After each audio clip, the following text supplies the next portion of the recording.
Human trafficking, modern day slavery. Imagine this. You're walking to your car by yourself at night in a dark parking lot when all of a sudden three men in masks grab you from behind and take you to an unknown location. While you are there, you are held hostage and forced to perform work of some kind or even sold as a sex slave. This is true for so many people. The definition of human trafficking is the action or practice of illegally transporting people from one country or area to another, typically for the purpose of forced labor or sexual exploitation. This is the modern day slavery because people are taken forcefully or conned into situations that they cannot escape. Basically, being held hostage, being held hostage, whether it is from fear, poverty, or they are being threatened with someone they love being hurt.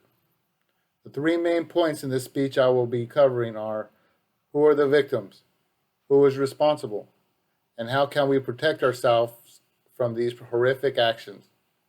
According to a report, Human Trafficking, by the State of California Department of Justice, Office of the Attorney General, human trafficking is among the world's fastest growing criminal enterprises and is estimated to be a 150 billion a year global industry.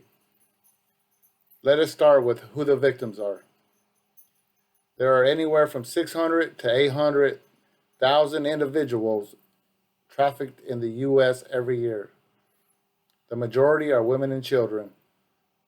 I could only wonder how many people are being trafficked all around the world. This business is only getting bigger because of how much people are getting paid, and when they get caught, the penalty is not as harsh as it should be.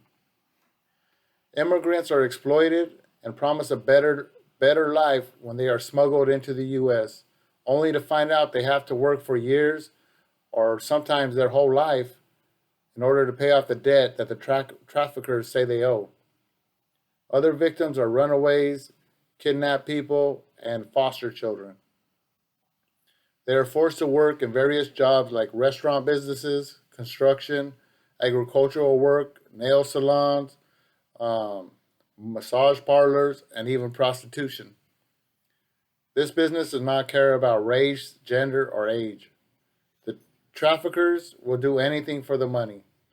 This includes lie, steal, assault, and murder to make sure they scare the victims so they will not try and leave. Who is responsible for these evil acts? Traffickers or exploiters range from small-time solo operating networks to highly sophisticated criminal organizations that operate internationally. Exploiters choose to trade in humans because there are low startup costs, minimal risks, high profits, and a very large demand. For organized crime groups, beings have one added advantage over drugs. They can be sold repeatedly. The exploiters of human trafficking include a wide range of criminals and criminal enterprises that organize, implement, and profit from trafficking human beings. Cartels are one criminal organization that plays a huge part in the human trafficking business. In the article by Human Rights First, the criminal organizations are broken down into three main parts. They consist of the recruitment, or the ones that do the abductions, people that transfer the victims to a point of exploitation, and the people that oversee the exploitation. What can we do to protect ourselves from becoming a victim of these horrific crimes? Well, according to Youth Village, there are plenty of things that we can do to protect ourselves and other people that might become victims of human trafficking. I would say one of the most important things is to always be aware of your surroundings. A lot of people these days are always on their phones or other distracting devices and not paying attention to if somebody is following them. Always trust your instincts. If something doesn't feel right, it probably isn't. If you exercise or go for walks, like my wife makes me, you should avoid walking alone. Do not trust people so easily. The traffickers will set traps using women and children to lure you in so that you could get out of your car and they could take advantage of you. For those that love their social media, Be careful what you post and who you add as friends. You should turn off your location on your settings and only make posts visible to family and friends. If you can track your phone, you should always have 2 or 3 family members tracking your phone at all times. Always meet strangers in public places. You must always be ready for anything and do not freeze under pressure.